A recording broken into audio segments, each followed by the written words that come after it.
आज का हमारा अध्याय है जंतुओं में जैव प्रक्रम। यह हम सभी को विदित हो चुका है कि प्रकृति में बहुत से अणु विद्यमान हैं जिनके द्वारा ही ईश्वर इस सृष्टि का निर्माण करता है। सभी सजीव इस सृष्टि में, इस प्रकृति में ईश्वर के द्वारा ही बनाए गए हैं। वह अणुओं को प्रेरित करके ही किसी भी प्रकार के जैव प्रक्रम को संचालित करता है। आगे हम देखेंगे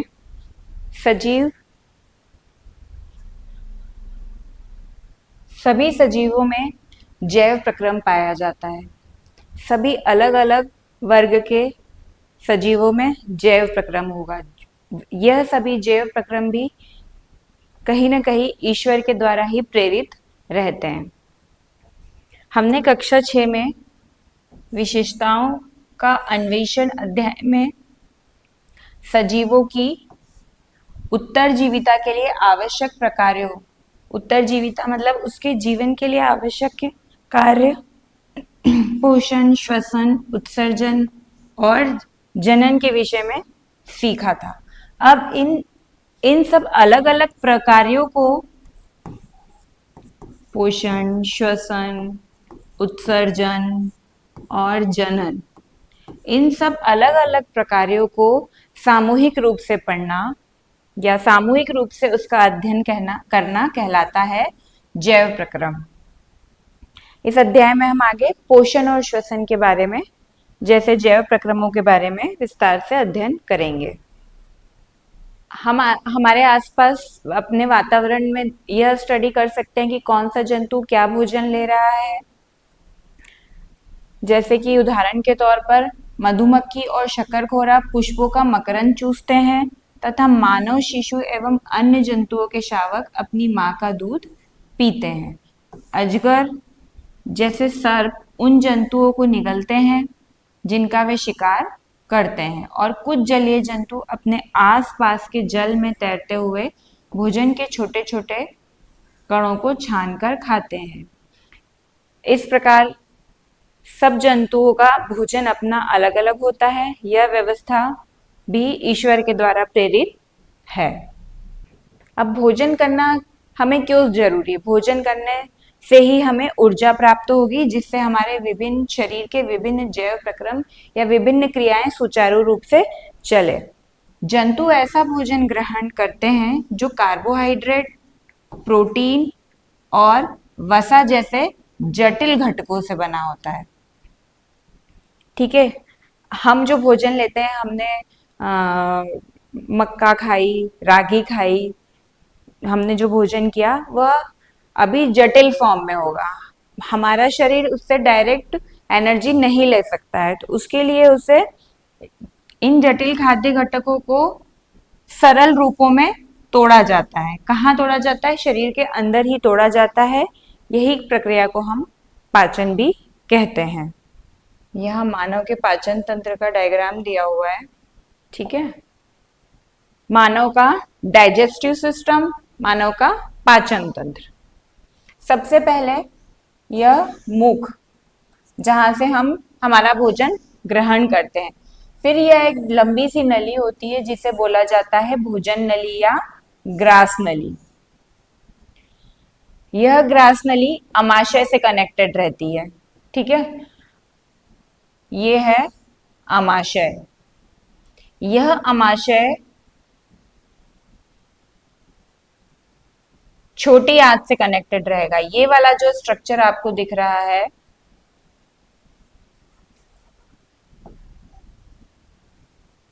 यह होता है छोटी आंत।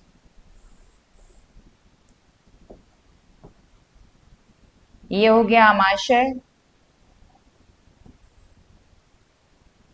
ये हो गई छोटी आंत। भोजन मुख से होते हुए भोजन नली से अमाशय में आता है। अमाशय से यह छोटी आंत में आता है। छोटी आंत के बाद यह बड़ी आंत में आता है, लार्ज इंटेस्टाइन में आता है।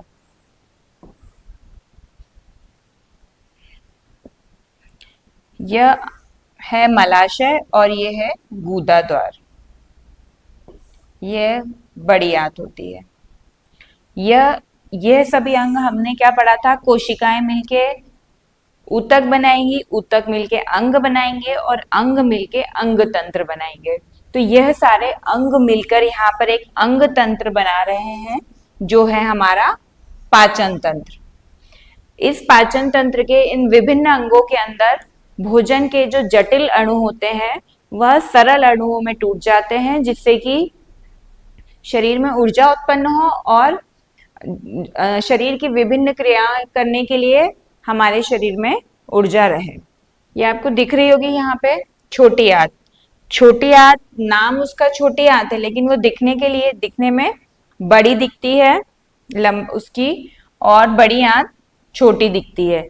लेकिन यह यहाँ पे छोटी आंत और बड़ी आंत, जो क्षुद्रांत और बृहदांत है, इसको बोलते हैं छोटी आंत या स्मॉल इंटेस्टाइन, और ये है बृहदांत, मतलब कि बड़ी आंत।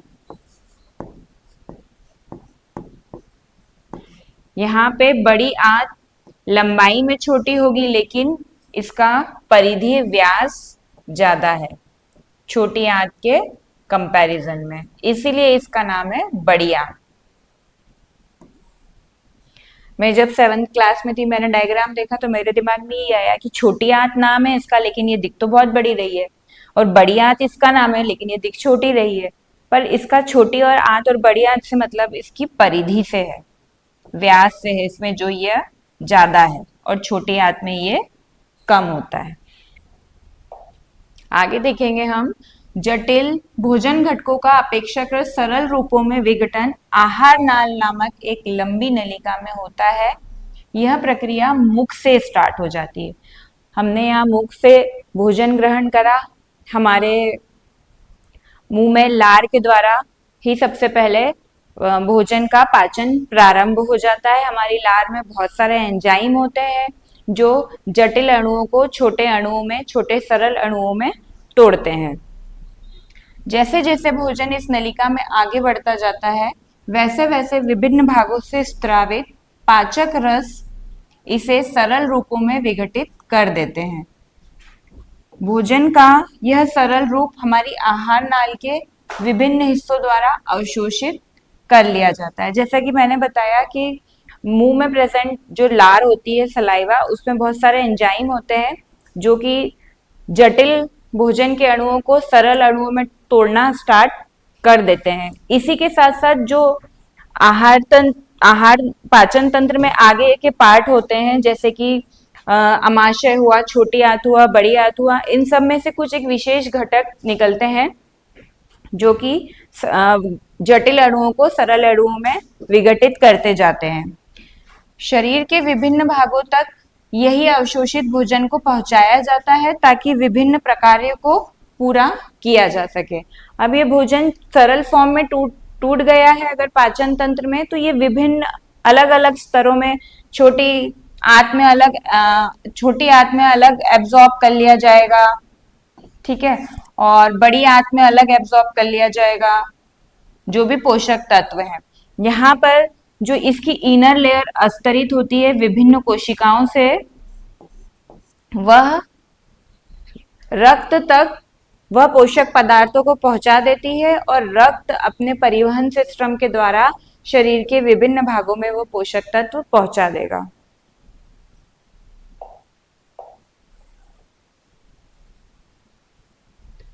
जंतुओं में पोषण।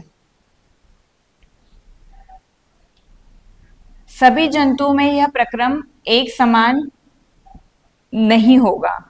सभी जंतुओं में भोजन भी अलग प्रकार का ग्रहण किया जाता है और उसको पाचित करने के लिए पाचन तंत्र भी अलग प्रकार से रहता है। मुख गुहा से भोजन यात्रा का आरंभ। मैंने अभी बताया, जैसे ही भोजन हमारे मुख में जाता है, सबसे पहले तो हम उसको दांतों से कट करते हैं, फिर हमारे मुख में सलाइवा ग्रंथियां होती है, लार ग्रंथियां होती है जो लार का सिक्रीशन करती है। उसके अंदर बहुत सारे ऐसे एंजाइम्स होते हैं जो जटिल भोजन को सरल भोजन में कन्वर्ट करते हैं, जिससे कि हमें ऊर्जा प्राप्त होती है। हमारे दांत संदलन एवं चवर्ण की प्रक्रिया के द्वारा भोजन को छोटे टुकड़ों में विघटित करते हैं। भोजन को आरंभिक विघटन द्वारा छोटे छोटे टुकड़ों में परिवर्तित करने की प्रक्रिया को यांत्रिक पाचन कहा जाता है। दांतों के द्वारा जो भोजन के बड़े टुकड़ों को छोटे टुकड़ों में च्यू किया जाता है वह कहलाता है यांत्रिक पाचन। अब इसके बाद लार स्रावित हो रही है, तो जो लार स्रावित हो रही है वह भोजन का वो जो दांतों के द्वारा काटे कटे हुए छोटे टुकड़े हैं उनको उनमें पाचन शुरू कर देती है और उनको सरल फॉर्म में तोड़ देती है। जैसे कि हमारे मुख में जो स्टार्च होता है वह सबसे पहले छोटे फॉर्म में विघटित होना शुरू कर देता है। उदाहरण एक दिया हुआ है, आप रोटी का एक टुकड़ा लें और उसकी समान मात्रा में उबले हुए चावल लें और उन्हें 30 से 60 सेकंड तक अच्छी तरह चबाएं। सबसे पहले आपको रोटी या चावल का अपना सामान्य स्वाद आया होगा और उसे चबाते रहने पर इसके बाद हमें कैसा स्वाद आता है, वह हमें मीठा लगने लग जाता है। कैसा लगता है, हम च्यू करते रहते हैं, फिर एक टाइम के बाद उस पर्टिकुलर खाने का स्वाद हट के वह खाना हमें मीठा लगने लग जाता है। रोटी या चावल में क्या होता है, मंड होता है, स्टार्च होता है, ठीक है। यह एक प्रकार का क्या होगा, कार्बोहाइड्रेट होता है। हमारी लार में जो पाचक रस होता है जो स्टार्च मंड को शर्करा में विघटित करने में सहायता करता है। जैसा कि मैंने अभी बताया कि सबसे पहले हमारे मुख में जो अगर कोई भोजन स्टार्च फॉर्म में आया है तो सलाइवा लार ही सबसे पहले उसको स्टार्च से सरल अणु में तोड़ देगी, स्टार्च से शुगर में शर्करा में कन्वर्ट कर देगी। मंड युक्त भोजन जैसे रोटी को अधिक समय तक चबाने से इसका स्वाद मीठा हमें लगने लगता है, क्योंकि वो धीरे धीरे क्या होती है, शर्करा में कन्वर्ट हो जाता है। भोजन के घटकों को सरल रूपों में विघटित करने में लार की महत्वपूर्ण भूमिका होती है। एक टेस्ट दिया हुआ है यहाँ पे, लार और डाइजेशन से संबंधित एक टेस्ट दिया है जिसमें 2 टेस्ट ट्यूब दी है, क और ख। उसमें इन्होंने क्या करा है, एक टेस्ट ट्यूब क और दूसरी टेस्ट ट्यूब ख। इस एक टेस्ट ट्यूब में उन्होंने उबले हुए चावल डाले हैं, बॉइल्ड चावल है, और इसके दूसरी टेस्ट ट्यूब के अंदर इन्होंने उबले हुए चावल तो डाले हैं पर वो चावल के साथ क्या किया है, उन्होंने उसको च्यू कर लिया है। ये च्यू करे हुए चावल है, हमने उनको दांतों से पहले च्यू करा और फिर उस टेस्ट ट्यूब में डाले हैं। अब दोनों परख नलियों को पानी से भर देते हैं, सेम अमाउंट पानी लीजिए, और अब दोनों परख नलियों में हम क्या डालेंगे, पानी डालने के बाद अब हम इसमें डालेंगे आयोडीन का सॉल्यूशन। आयोडीन हम क्या देखते हैं आयोडीन डालने पर कि जो क टेस्ट ट्यूब है जिसमें हमने केवल डायरेक्ट बॉइल चावल डाले हुए हैं उसमें पानी का कलर चेंज हो जाएगा या डार्क ब्लू ब्लैकिश शेड हो जाएगा, और ख परख नली के अंदर जब हमने आयोडीन डाला तो या तो इसमें कलर बिल्कुल नहीं चेंज हुआ या एकदम हल्का सा चेंज होगा, एकदम हल्का सा चेंज होके कुछ लाइट ब्लू हो जाएगा, या तो नहीं चेंज होगा। वो डिपेंड करता है कि हमने इन चावलों को कितनी देर च्यू किया है। इससे क्या अर्थ निकल रहा है, हमें पता है कि आयोडीन टेस्ट क्यों किया जाता है। आयोडीन टेस्ट स्टार्च का पता लगाने के लिए होता है, आयोडीन टेस्ट स्टार्च की अवेलेबिलिटी पता लगाने के लिए होता है। वही यही बात बताई गई है यहाँ पर भी कि परख नली क में उबले हुए चावल का रंग परिवर्तित होकर नीला काला हो गया है, और ख में जो चबाए हुए चावल थे उनका रंग परिवर्तित नहीं हुआ, और अथवा बहुत हल्का, बहुत लाइट ब्लू हो जाएगा। तो इससे क्या पता चल रहा है कि क वाली जो परख नली थी, क्योंकि उसने आयोडीन टेस्ट पॉजिटिव दिया है, मतलब उसमें स्टार्च प्रेजेंट है।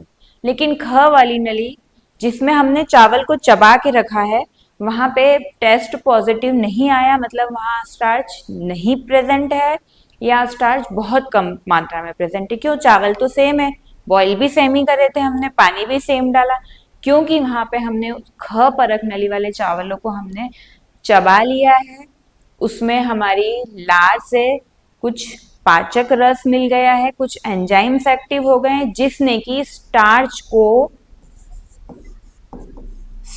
को तोड़ के ग्लूकोज में कन्वर्ट कर दिया है। ठीक है, मंड को शर्करा में कन्वर्ट कर दिया है। तो अब यह तो आयोडीन टेस्ट नहीं देगा। आयोडीन टेस्ट किसके लिए होता है? स्टार्च के लिए होता है, मंड के लिए होता है। तो इससे हमें आसानी से पता चल रहा है कि डाइजेशन की शुरुआत हमारे मुंह से ही, मुंह में उपस्थित लार से ही हो जाते हैं। आगे हम देखेंगे मुख में लार के स्त्राव से मंड को शर्करा में विघटित करने में सहायता मिली। शरीर में जटिल भोजन घटकों को सरल रूप में विघटित करने का यह प्रक्रम पाचन कहलाता है।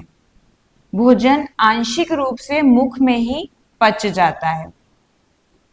आगे बचा हुआ, आंशिक रूप से मुख में पच गया, बाकी जो बचा हुआ भोजन है वो हमारे पाचन तंत्र के जो अन्य अंग है वहां पे पाचन होगा, जैसे कि अमाशय, छोटी आंत, बड़ी आंत। ठीक है। भोजन नली, ग्रास नली। भोजन नली का सबसे इंपॉर्टेंट काम क्या होता है? भोजन को मुख से लेके अमाशय तक ले जाना। क्या काम सबसे मेन होता है? भोजनली, भोजन नली, जिसको हम ग्रास नली भी बोलते हैं, उसका कार्य होता है कि वह भोजन को मुख से अमाशय तक ले जाती है। अब लार के मिलने से जो हमारा मुंह में भोजन है वह किस प्रकार का हो गया है? अब थोड़ा वह भोजन सॉफ्ट हो गया है, मृदु हो जाएगा, जिसे हम उसे सरलता से निगला जा सकता है। आपकी जीवा चबाए गए भोजन को लार के साथ मिलाती रहती है। यह इस मृदुकृत भोजन को आगे धकेलने में सहायता करती है। ठीक है, जहां से यह भोजन एक लंबी और लचीली नलिका में प्रवेश करता है, जिसे हम क्या बोलते हैं? ग्रास नली बोलते हैं। अब ये ग्रास नली में तो प्रवेश कर गया, लेकिन ये ग्रास नली से अब आगे कैसे बढ़ेगा? अपने आप कैसे ये आगे बढ़ेगा? जो भोजन नली की भित्तियां धीरे धीरे लहरदार मूवमेंट करती हैं। ठीक है, पहले संकुचित होगी, फिर शिथिलित होगी, संकुचित होगी, शिथिलित होगी। तो इस प्रक्रिया से भोजन आगे बढ़ता जाता है और आगे बढ़ते हुए वह अमाशय तक पहुंच जाता है। यहाँ अपन डायग्राम देखते हैं। ठीक है, यहाँ पे सपोज कि यहाँ पे हमारा माउथ है, भोजन ने यहाँ से एंटर किया, जीवा के द्वारा भोजन को अंदर धकेला गया। ये पूरी भोजन नली है जो कहाँ खुल रही है? अमाशय में खुल रही है। अब भोजन का इसके अंदर मूवमेंट कैसे होगा? संकुचित और शिथिलन प्रक्रिया ग्रास नली में कंटिन्यू होती रहती है। यहाँ भोजन था तो पहले ये शिथिल हुआ, फिर ये संकुचित होगा, भोजन नीचे शिफ्ट हो जाएगा, फिर ये शिथिल होगा, यहाँ पे भोजन की स्पेस बनाने के लिए शिथिल होगा, फिर यह संकुचित हो जाएगा तो भोजन फिर यह नीचे शिफ्ट हो जाएगा। ये शिथिल होगा, यहाँ पे जगह बन जाएगी भोजन के लिए, फिर ये संकुचित होगा, भोजन नीचे शिफ्ट हो जाएगा, यहाँ की जगह शिथिल हो जाएगी, फिर ये संकुचित होगा, भोजन नीचे। ये प्रक्रम चलता रहता है। जैसे कि यहाँ इस डायग्राम में भी हमको दिख रहा है कि भोजन यहाँ पे आया, ठीक है। फिर ये यहाँ आया, अभी संकुचन संकुचित हो गया यहाँ पे। फिर अब आगे बढ़ने के लिए संकुचित हो गया, भोजन को कलेक्ट कर लिया, अब ये शिथिल होके ओपन होगा तो भोजन अगली स्टेज पे पहुंच जाएगा। इस प्रकार से भोजन स्टार्टिंग पॉइंट से ग्रसनी के एंड तक आ जाता है, और यहाँ ये कहाँ पे जाता है, ये जाता है अमाशय में जाता है। आगे का पाचन अमाशय में पूर्ण होता है। अमाशय, अमाशय की भी जो अंदर की लेयर होती है, जो एक भित्ति बनी रहती है, वह भी संकुचित और शिथिलित होती रहती है। और उसका जो आंतरिक स्तर होता है, वहां से कुछ पाचक एंजाइम सिक्रीट होते हैं जो पाचन में मदद करते हैं। एंजाइम क्या होंगे, छोटा सा आप लोगों को एंजाइम का इंट्रोडक्शन देती हूँ। एंजाइम यह शरीर के विभिन्न भागों से स्रावित होने वाले वह केमिकल पदार्थ है, रासायनिक पदार्थ है, जो किसी अभिक्रिया को प्रेरित करते हैं, उसे होने वो क्रिया पूरी हो, उसके लिए ये रिस्पॉन्सिबल रहते हैं। ठीक है, तो आगे देखेंगे हम कि अमाशय में भी भोजन के मंथन के लिए उसके जो अंदर की लेयर होगी, जो भित्ति होगी, वह कैसी होगी, संकुचित और शिथिलित होती रहती है। ठीक है, अब ये भोजन अमाशय के आंतरिक स्तर से स्रावित होने वाले स्त्राव के साथ मिश्रित हो जाता है।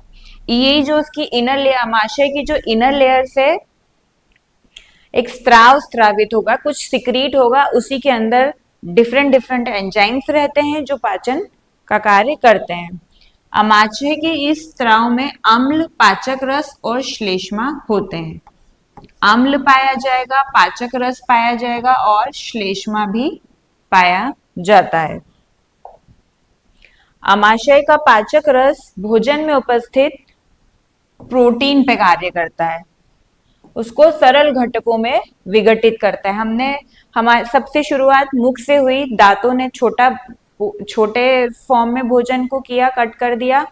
फिर हमारे मुख में जो लार उपस्थित थी, उसने सबसे पहले किस पे कार्य किया, उसने सबसे पहले मंड पे कार्य किया, स्टार्च पे कार्य किया, उसे सरल अणु में अपघटित कर दिया। अब भोजन ग्रास नली से होता हुआ कहाँ आ गया, अमाशय में आ गया, जहां पर जो सिक्रीशन होगा, जो स्त्राव होगा, वह अम्ल होगा, एक पाचक रस होगा और कुछ श्लेष्मा होंगे, जो कि हमारे भोजन में उपस्थित प्रोटीन को तोड़ेंगे, प्रोटीन को विघटित करेंगे, उसे सरल फॉर्म में लाएंगे।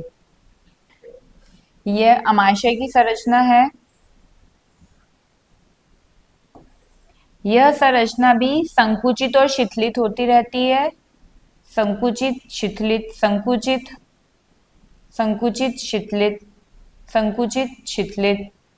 ठीक है, ये साथ में होगा।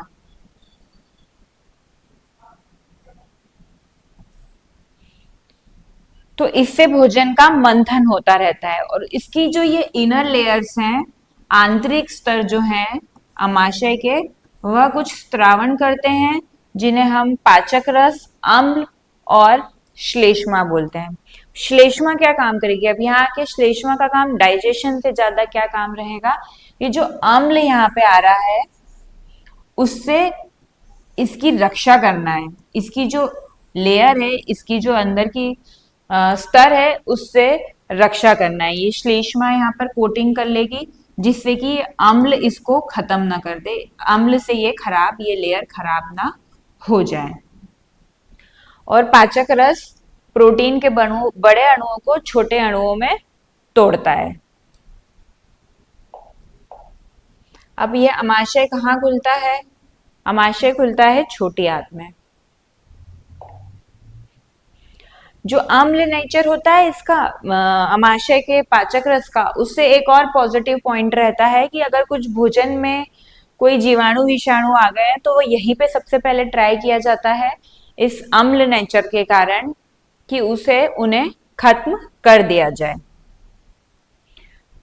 अमाशय में भोजन आंशिक रूप से पचता है और अर्ध तरल पदार्थ में परिवर्तित हो जाता है। मुख से सलाइवा मिलने के बाद जो ग्रास नली से भोजन अमाशय में पहुंचा था वो कैसे फॉर्म में था, वो मृदु फॉर्म में था। अब यहाँ पे पाचन के बाद वो कैसा हो गया है, अर्ध तरल पदार्थ में हो गया है। अब यहां से यह अगले चरण में चला जाएगा। अगला चरण इसका क्या होगा, हमने देखा था डायग्राम में, छोटी आंत होगा। अमाशय से अब यह भोजन कहाँ पहुंच गया, छोटी आंत में पहुंच गया, क्षुद्रांत्र या स्मॉल इंटेस्टाइन।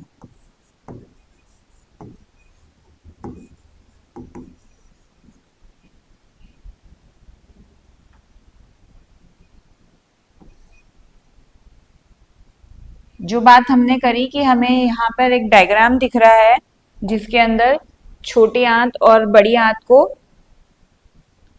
का डायग्राम फैला के दिखाया गया है हमारी सुविधा के लिए, स्टडी के लिए। ठीक है, ये है, ये जो पूरा है, ये है क्षुद्रांत्र मतलब कि स्मॉल इंटेस्टाइन। ठीक है, जो कनेक्टेड है बृहदांत्र मतलब कि बड़ी आंत से, लार्ज इंटेस्टाइन से। वही बात हुई, अभी अपने चर्चा करी कि इसका नाम क्षुद्रांत्र छोटी आंत है, लेकिन ये बड़ी दिख रही है और ये बृहदांत्र छोटी दिख रही है। हमने इस बारे में चर्चा कर ली है कि बड़ी आंत से मतलब यहाँ पे इसकी ये परिधि इस व्यास से होता है जो कि इस छोटी आंत से ज्यादा है। अभी जो छोटी आंत होती है वह 3 स्रोतों से पाचक स्राव को प्राप्त करती है, जिसमें से एक स्वयं छोटी आंत का आंतरिक स्तर रहेगा और 2 अन्य ऑर्गन होते हैं जो इस आहार नाल से इस पाचन तंत्र से कनेक्टेड होते हैं। वह होते हैं यकृत और अग्नाशय।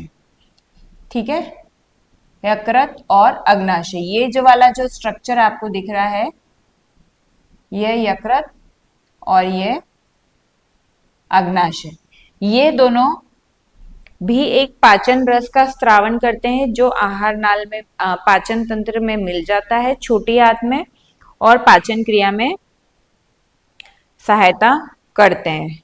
यकृत से हमें क्या मिलेगा, यकृत से हमें मिलता है पित्तरस। यकृत से हमें मिलेगा पित्तरस, जिसे बाइल जूस भी बोला जाता है, बाइल जूस। पित्तरस किससे मिलता है, पित्तरस मिलता है यकृत से, लीवर से मिलता है। इसका नेचर क्या होता है, इसका नेचर थोड़ा क्षारीय होता है। अभी हमने देखा था अमाशय में कैसा था पाचक रस, अम्लीय था। अब यहाँ पे कैसा है, क्षारीय। तो सबसे पहला काम तो यह क्षारीय पाचक रस क्या करेगा, जो भोजन अमाशय से आ रहा है जो अभी अम्लीय नेचर का है, वह इसको अब उसकी अम्लता को कम कर देगा। अम्लता कम हो जाएगी तो ये जो छोटी आंत का की आंतरिक स्तर है उसको हानि नहीं पहुंचेगी। सबसे पहला काम यकृत से निकले बाइल रस का होता है कि वह नेचर में क्षारीय होता है और अमाशय से आ रहे अम्लीय भोजन को उदासीन बनाएगा या उसकी अम्लता को कम करता है। आगे है कि पित्त रस अमाशय से आने वाले भोजन में उपस्थित अम्लों को उदासीन करता है और वसा को क्या करता है, या वसा को छोटी छोटी गोलिकाओं के रूप में कन्वर्ट कर देता है। छोटे छोटे ऐसे फॉर्म में बन जा, ये वसा ऐसे छोटे छोटे फॉर्म में कन्वर्ट हो जाती है। अब इनका पाचन आसान हो जाएगा। अग्नाशय से भी एक पाचन रस निकलता है जिसका नाम अग्नाशयी रस होगा। इसकी प्रकृति भी कैसी होगी, क्षारीय प्रकृति होगी। यह भी भोजन में उपस्थित अम्ल को उदासीन करता है। अग्नाशय का एक और इम्पोर्टेंट काम है कि वो कार्बोहाइड्रेट, प्रोटीन और वसा को विघटित करता है। अब यहाँ पे डाइजेशन फाइनल स्टेज में चल रहा है, जहाँ पे अग्नाशय से जो अग्नाशयी रस आया जो पाचन में सहायक करेगा, वो किसका किसका पाचन करेगा, वो कार्बोहाइड्रेट का भी करेगा, प्रोटीन का भी करेगा और वसा का भी करेगा। ये ऑलरेडी आगे छोटे फॉर्म में टूट के ही आ रहे हैं, ये इन्हें और छोटे फॉर्म में, सरल फॉर्म में तोड़ेगा। स्मॉल इंटेस्टाइन की भित्ति से स्त्रावित पाचक रस वसा और आंशिक रूप से पचे हुए कार्बोहाइड्रेट तथा प्रोटीन को अधिक सरल रूपों में विघटित करते हैं। यही बात अभी हमने करी। फिर इसके बाद अब भोजन में पाचन हो गया और अब यह सरल अणुओं में टूट गया, जो कि हमारे शरीर के लिए क्या है, पोषक तत्व है। इसी के लिए हम पूरा पूरा पाचन तंत्र काम कर रहा था। अब क्या करें इसको अब क्या करें पोषक तत्व को, ये तो अब इंटेस्टाइन में रेडी हो गया है। तो वहां पे क्या किया जाता है, क्या होता है कि जो छोटी आंत होती है उसकी जो अंदर की भित्तियां होती है वहां पे बहुत सारी रक्त वाहिनियों का जाल उपस्थित रहता है। रक्त वाहिनियां बहुत सारी होती है। तो यह पोषक तत्व छोटी आंत के, मान लीजिए ये आंत का एक पोर्शन है, ठीक है, ठीक है, और अब यहाँ पे ये इसके अंदर की भित्ति में ये रक्त वाहिनियां है, यहाँ पे ये पोषक तत्व है। तो यह पोषक तत्व इन रक्त वाहिनियों में चले जाते हैं और फिर इन रक्त वाहिनियां हमारे पूरे शरीर में फैली होती है। तो यह इन रक्त वाहिनियों के द्वारा पूरे शरीर में पोषक तत्वों को स्थानांतरण कर दिया जाता है, जिससे पूरे शरीर में पोषक तत्व मिले, ऊर्जा मिले। ये रक्त वाहिनियों में जो पोषक तत्व जा रहे हैं उन्हें क्या, उस प्रक्रिया को क्या बोलते हैं, पोषक तत्वों का अवशोषण कहा जाता है। ठीक है, अब एक ये डायग्राम दिख रहा है, ये है छोटी आंत के जो आंतरिक स्तर की हम बात कर रहे थे ना, जहां आंतरिक स्तर पे रक्त वाहिनियां हैं और वहां से वो पोषक तत्वों को अवशोषित कर रही है रक्त वाहिनियां। उधर वहां पर ये उंगली जैसे प्रवर्ध निकले होते हैं। यह प्रवर्धों में इनसे क्या होता है कि जो उसकी छोटी आंत की जो आंतरिक सतह है उसका क्षेत्रफल बढ़ जाएगा। इसका सबसे इंपॉर्टेंट काम है प्रवर्धों का निकलना। 90% प्रवर्ध जो आंतरिक स्तर में निकल रहे हैं शरीर में, उनका कार्य यही है कि उस सतह का क्षेत्रफल बढ़ाना। अब यहाँ पे क्षेत्रफल बढ़ाने की जरूरत क्यों पड़ रही है, इसलिए पड़ रही है क्योंकि यहाँ पे अंदर सारा पोषक तत्व है इंटेस्टाइन में जो डाइजेस्ट होके हमको मिल गया है, जो पाचन के बाद हमको मिला है। इन पोषक तत्वों का ज्यादा से ज्यादा इसके अंदर अवशोषण हो सके, ज्यादा से ज्यादा अवशोषण हो सके, इसलिए इस ज्यादा क्षेत्रफल की जरूरत पड़ रही है। पोषक शरीर को सुचारू रूप से कार्य करने हेतु ऊर्जा प्रदान करते हैं और वृद्धि एवं सहायता के कार्यों में सहायक होते हैं। आगे है बड़ी आंत। बड़ी आंत, नाम बड़ी आंत, साइज छोटा लेकिन लंबाई में साइज छोटा, लेकिन परिधि में इसका साइज ज्यादा रहता है। जो अब स्मॉल इंटेस्टाइन में अब बड़ी आंत की क्या जरूरत पड़ गई, छोटी आंत के तक तो डाइजेशन हो गया, पोषक तत्व भी बन गए, हमने उनको वहीं पे एब्जॉर्ब भी कर लिया है रक्त वाहिनियों ने, और शरीर के बाकी वहां से शरीर के सभी अंगों में पहुंचा भी दिया। लेकिन क्या होता है छोटी आंत में, क्या होगा कि कुछ भोजन बिना पचे हुए भी बच जाता है, कुछ भोजन बिना पचा हुआ रह जाता है, कुछ भोजन पूरी तरह से पाचित नहीं हो पाता, छोटे अणुओं में टूट नहीं पाता है।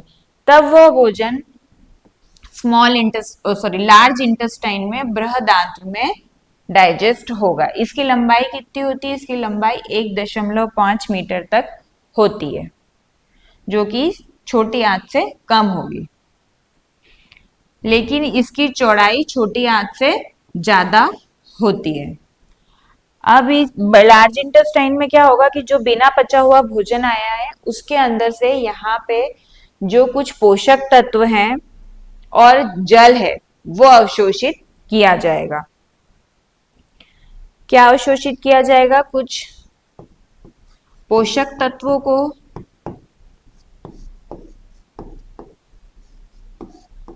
जल जो बच गया है उसमें अपचित भोजन में, और कुछ लवण, उसको यहाँ पे अवशोषित किया जाएगा, जिसके कारण अब जल भी एब्जॉर्ब हो गया है। अब वहां पे से तो अब ये अपशिष्ट अर्थ ठोस बच गया है। ये चीज इतनी अवशोषित हो जाने के बाद जो बचा हुआ भोजन है, जो शेष भाग बचा हुआ है, वह हो जाता है अपशिष्ट अर्ध ठोस हो जाता है। अब इस अर्ध ठोस अपशिष्ट को क्या बोलते हैं? इन्हें बोलते हैं हम मल बोला जाता है। यह मल शरीर के द्वारा मल त्याग के द्वारा बाहर निकाल दिया जाता है। अब यह मल कहाँ जाएगा? लार्ज इंटेस्टाइन से बड़ी आंत के बाद कहाँ जाएगा? यह मलाशय में जाएगा। बड़ी आंत कनेक्टेड होती है अपने निचले हिस्से में मलाशय से, जैसे कि हमने डायग्राम में देखा था। फलों, सब्जियों और साबुत अनाज जैसे रेशे समृद्ध भोजन खाने से बड़ी आंत सुचारू रूप से कार्य करती है। जनरली देखा होगा या सुना होगा कि बहुत से लोगों को बोला जाता है, अब आपस में चर्चा चलती है कि रेशा युक्त खाना खाओ, रेशा युक्त भोजन करो, जिससे कि आपका डाइजेशन अच्छा रहे, जिससे कि आपका पाचन तंत्र सही तरह से चले और मल त्याग में भी समस्या न हो। उसका कारण ही ये है कि जब रेशे युक्त खाना खाते हैं तो लार्ज इंटेस्टाइन अच्छे से कार्य करती रहती है सालों साल तक। अंततः मलाशय में आया हुआ भोजन गूदा के द्वारा बाहर निकाल दिया जाता है और इस प्रक्रम को बहिक्षेपण के रूप में जाना जाता है। ठीक है, अब बीच बीच में कुछ इंपॉर्टेंट पॉइंट दिए हुए थे, हम उनको डिस्कस करते हैं। मैंने सोचा पाचन तंत्र के अंग सारे कनेक्टिविटी से पढ़ लेते हैं तो वो आपको समझने में सुविधाजनक होंगे, इसलिए मैंने ये पॉइंट्स छोड़ दिए थे। हम इनको अब देखते हैं। कुछ रोग शरीर में ऐसे हो जाते हैं जिससे शरीर गेहूं, जौ और राई में पाए जाने वाले ग्लूटेन नाम के प्रोटीन के प्रति प्रतिक्रिया करने लग जाता है।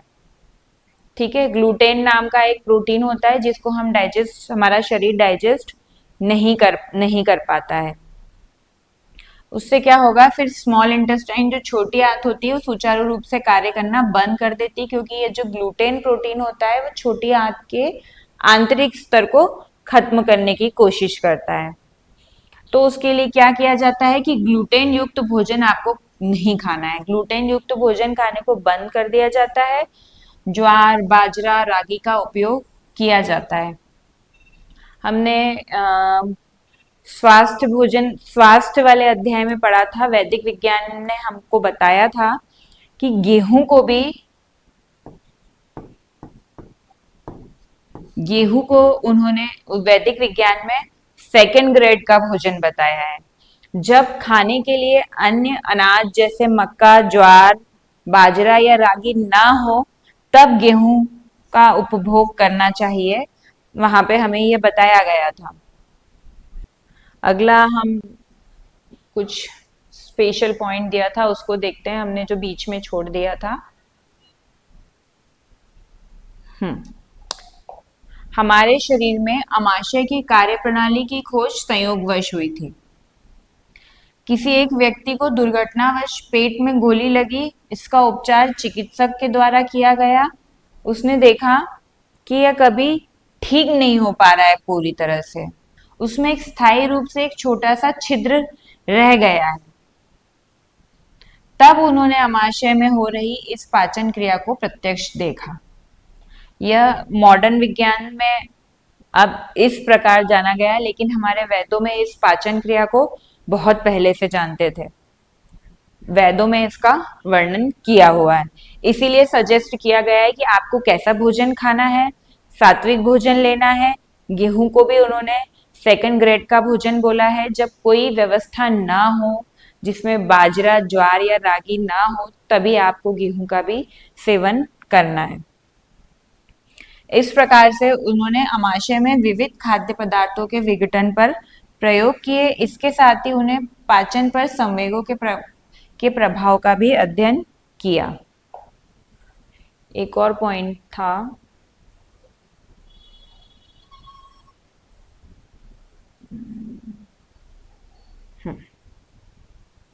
विज्ञान एवं समाज, ये वाले बेसिकली वो पॉइंट होते हैं जो नॉर्मल पीपल को यह बताते हैं कि हमें क्या करना चाहिए। स्वच्छता बनाए रखना जरूरी है, हमें दिन में 2 बार अपने दांतों को साफ करना चाहिए, जीभ को भी साफ करना चाहिए। दंत क्षय और मुख की दुर्गंध से बचने के लिए हमें हर बार भोजन करने के बाद कुल्ला करना चाहिए। जनरली इसमें विज्ञान एवं समाज वाले जो पॉइंट होते हैं उसमें पर्सनल हाइजीन के बारे में बता के पॉइंट रहते हैं, या किसी व्यक्ति को क्या क्या सजेशन देना चाहिए वह बताए जाते हैं। ठीक है, ये एक और रोचक तथ्य है यहाँ पर कि बड़ी आंत में विभिन्न प्रकार के सूक्ष्म जीव जैसे कि जीवाणु होते हैं जो हमारी पाचन में सहायता प्रदान करते हैं। बैक्टीरिया बेसिकली ह्यूमन या दूसरे लिविंग थिंग के लिए बैक्टीरिया 2 टाइप के होंगे, एक गुड बैक्टीरिया और एक बैड बैक्टीरिया, एक अच्छे बैक्टीरियाज और एक खराब बैक्टीरियाज। खराब बैक्टीरियाज वो जो रोग का कारण बनते हैं, और अच्छे बैक्टीरिया वो जो शरीर में किसी न किसी प्रकार से किसी प्रक्रिया में सहायता देते हैं। तो ऐसे ही बड़ी आंत में भी कुछ जीवाणु पाए जाते हैं जो हमारे पाचन तंत्र को स्वस्थ रखते हैं। वे बिना पचे भोजन विशेषतः रेशों को विघटित करते हैं और आवश्यक पोषकों का उत्पादन करते हैं। रेशे से समृद्ध भोजन और विशेषतः किण्वित भोजन जैसे दही, छाछ, श्रीखंड, कांजी, अचार और पोईता भात स्वास्थ्य, पाचन तंत्र और समग्र स्वास्थ्य के लिए उत्तम होते हैं। इस दही छाछ को तो वैदिक विज्ञान में सोराइसिस के ट्रीटमेंट के लिए भी यूज किया गया है, ये हमारे वीडियो में आपने देखा होगा। इसलिए कुछ कुछ भोजन ऐसे होते हैं जैसे दही, छाछ, जिनका सेवन हमें करना ही चाहिए, ये हमारे स्वास्थ्य के लिए बहुत उत्तम होते हैं। उत्तम स्वास्थ्य को बनाए रखने में पाचन का बहुत महत्व होता है। प्राचीन आयुर्वेद ग्रंथ चरक संहिता में बताया गया है कि सरलता से पचने वाले भोजन की भूमिका पर, और उसमें बताया है कि पाचन को बढ़ाने के लिए अदरक, काली मिर्च एवं जीरे जैसे मसालों के उचित उपयोग पर बल दिया गया है। आधुनिक विज्ञान में पाचन तंत्र क्या जरूरी पोषक तत्व है, क्या नहीं है, ये अब बताया गया है। लेकिन हमारे एक आयुर्वेदिक ग्रंथ चरक संहिता में यह बात पहले ही बता दी गई थी। और भी अन्य कई वैदिक ग्रंथ ऐसे हैं जिसमें ह्यूमन के शरीर के बारे में बताया गया है और क्या चीज नुकसानदायक है और किस प्रकार का भोजन करना चाहिए, यह बताया गया है। सात्विक भोजन पे हमेशा उसे ही प्राथमिकता दी गई है। क्या सभी जंतुओं में भोजन का पाचन मनुष्यों की भांति होता है? नहीं, सबके अपने अपने तरीके होते हैं। हमने अध्याय की शुरुआत में बोला था हर जंतु का भोजन भी अलग अलग होगा और उसकी पाचन की प्रक्रिया भी अलग होगी। हाँ, कुछ समानताएं हो सकती है लेकिन वह पूरी तरह से समान नहीं होगा।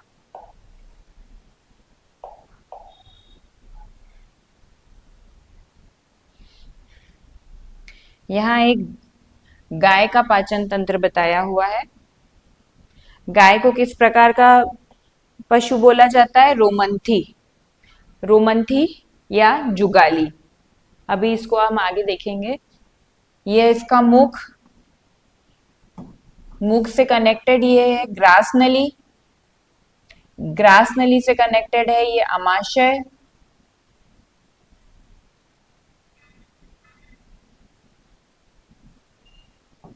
ये जो ऊपर छोटा स्ट्रक्चर दिख रहा है ये नहीं,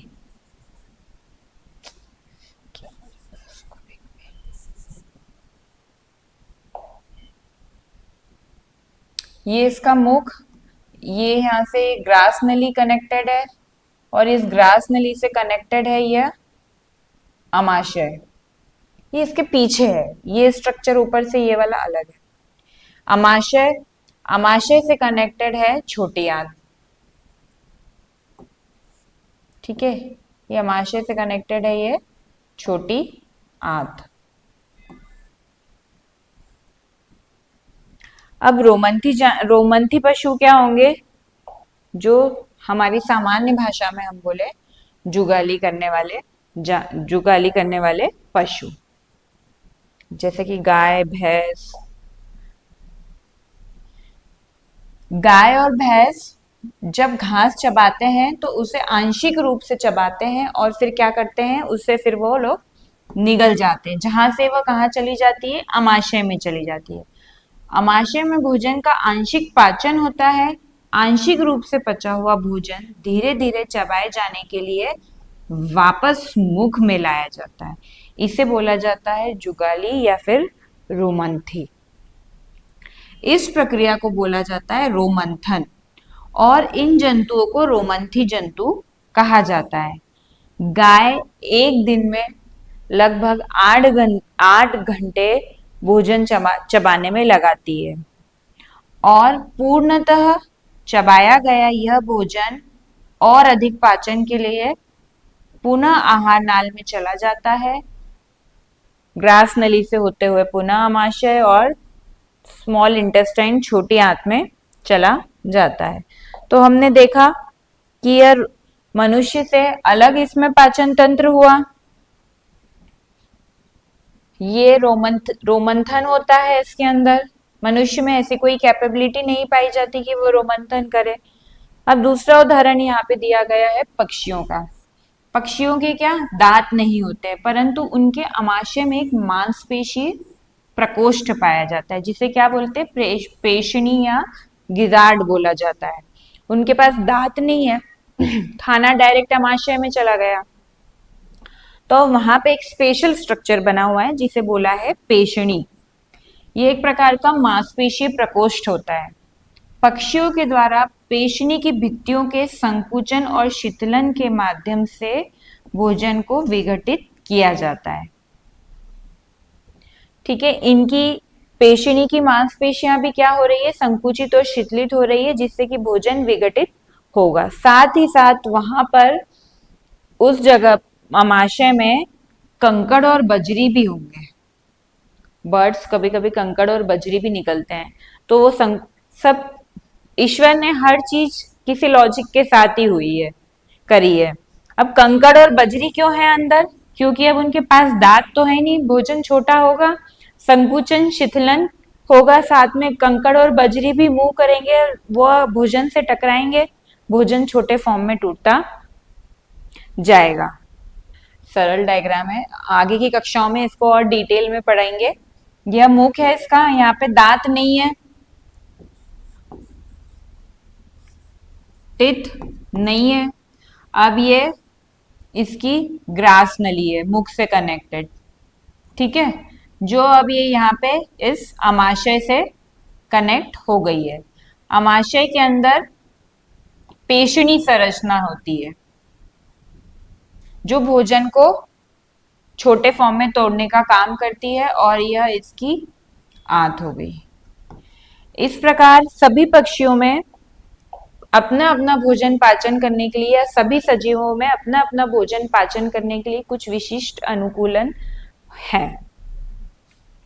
पचाए गए भोजन के पाचन के विभिन्न प्रकारों के अनुकूलन के लिए अपने आहार नाल की संरचना और प्रकार में कुछ विभिन्नताएं विकसित की है। शरीर को ये कुछ पोषक शरीर की वृद्धि और मरम्मत करने में सहायता करते हैं, जबकि शर्करा जैसे अन्य तत्व ऊर्जा प्रदान करते हैं। जो पोषक तत्व मिले हैं सबके अलग अलग कार्य, कुछ शरीर की वृद्धि करते हैं, कुछ मरम्मत करने में सहायता करते हैं, जबकि शर्करा जैसे कुछ तत्व हमें ऊर्जा प्रदान करते हैं। वह प्रक्रिया जिसके द्वारा पोषक प्रयोज्य ऊर्जा में परिवर्तित हो जाते हैं, वह प्रक्रिया क्या कहलाती है? श्वसन कहलाती है। आगे हम देखेंगे मनुष्यों में श्वसन। हम यह जानते हैं कि सभी सजीव निरंतर श्वास लेते हुए वायु को शरीर के अंदर लेते हैं और बाहर निकालते हैं। वायु को अंदर लेने की प्रक्रिया को हम अंतःश्वसन कहते हैं और शरीर से बाहर निकालने को उच्छ्वसन कहते हैं। इस प्रक्रिया के द्वारा हमें ऑक्सीजन मिलती है अंतःश्वसन से, और उच्छ्वसन के द्वारा हम कार्बन डाइऑक्साइड को हमारे शरीर से बाहर निकाल देते हैं।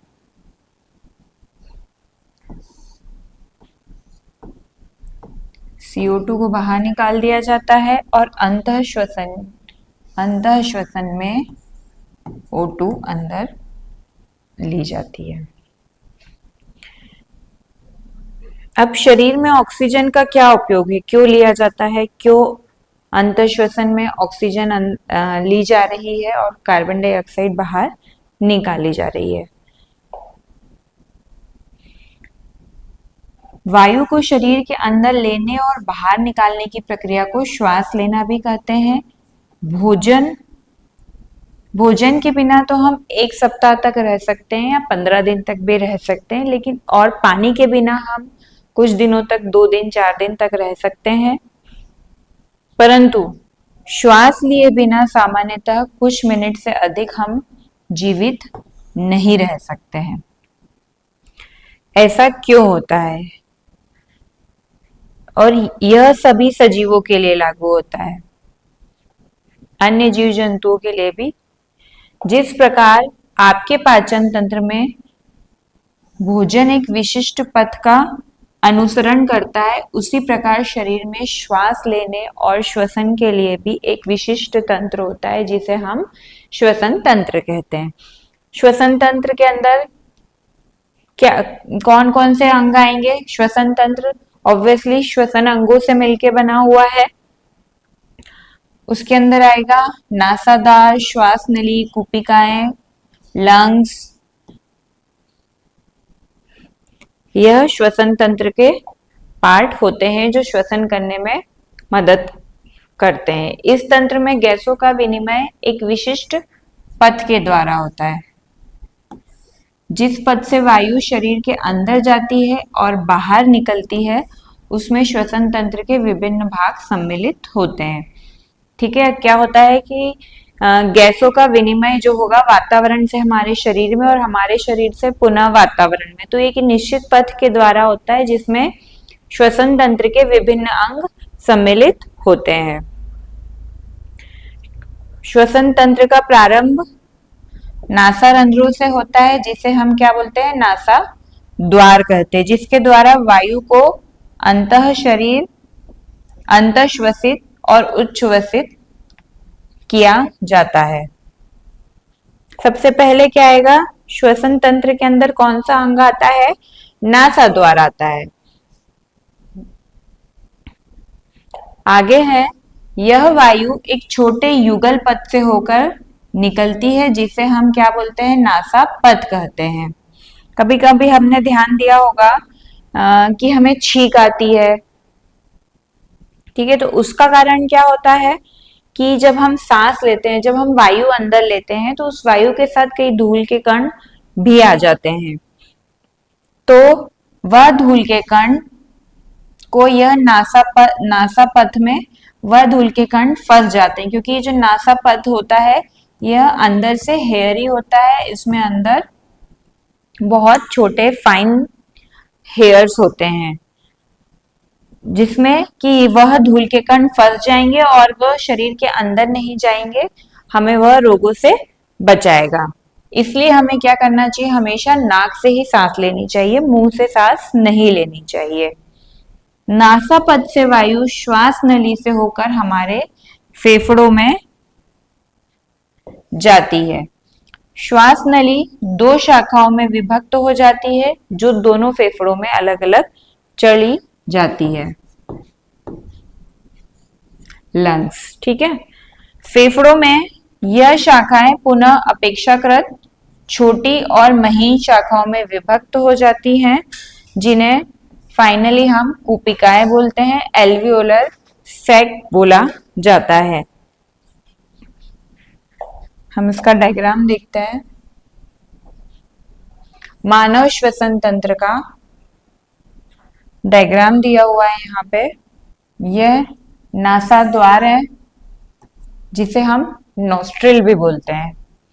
फिर यह कनेक्टेड रहते हैं श्वास नली से। ये श्वास नली है। श्वास नली और आहार नली दोनों सटी हुई रहती है, पर ये दोनों ही अलग अलग संरचनाएं हैं, दोनों का कार्य अलग अलग है। अब यह श्वास नली दो पोर्शन में डिवाइड हो जाती है।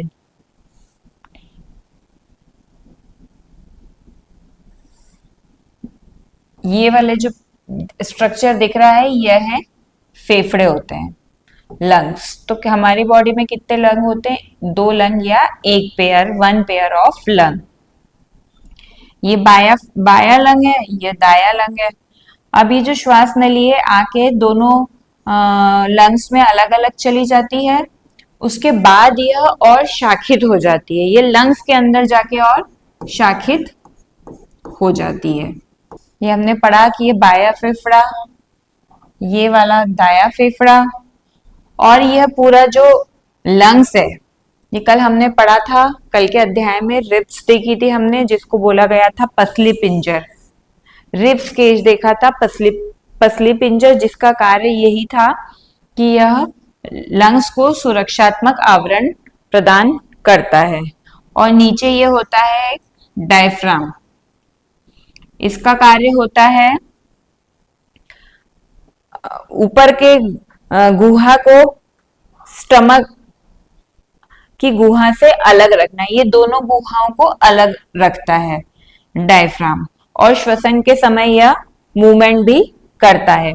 अभी जो शाखित होके नलिकाएं आई है, यहाँ पे शाखित होके जो नलिकाएं आई है यह और छोटे छोटे फॉर्म में शाखित होती जाती है और अंत में एक फूली हुई स्ट्रक्चर बनाती है। छोटे छोटे इसमें विजिबल नहीं है, जो भी ऐसा फूला हुआ स्ट्रक्चर बनाएगी जिसे हम कूपिकाएं बोलते हैं, जिन्हें एल्वियोलर सैक बोला जाता है। इन्हें हम आगे की कक्षा में इनका अध्ययन करेंगे। इन एल्वियोलर सैक का काम, इन कूपिकाओं का काम क्या होता है? यहाँ पे ही गैस का आदान प्रदान होता है। O2 आई, यहीं से CO2 बाहर निकली। यहाँ पे गैसों का आदान प्रदान, गैसों का विनिमय होता है। यहाँ इस कूपिकाओं में रक्त नलिकाएं पाई जाती है, जो O2 को वायु से ले लेगी और उसमें उपस्थित CO2 को बाहर छोड़ देती है। कि हमने ये देखा था कि नासा द्वार किसको बोलते हैं?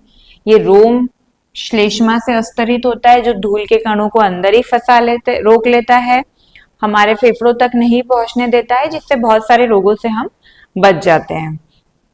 इसीलिए बोला जाता है कि हमें श्वास हमेशा नाक से ही लेनी चाहिए, मुंह से नहीं लेना चाहिए। अब श्वास नली 2 शाखाओं में विभक्त हो जाती है, जो दोनों फेफड़ों में जाती है। फेफड़ों में ये शाखाएं पुनः अपेक्षाकृत छोटी और महीन शाखाओं में विभक्त हो जाती है, जैसा कि अभी हमने डायग्राम बनाया देखा था, जिनका अंत छोटे गुब्बारों जैसे कोश में होता है। हमने देखा था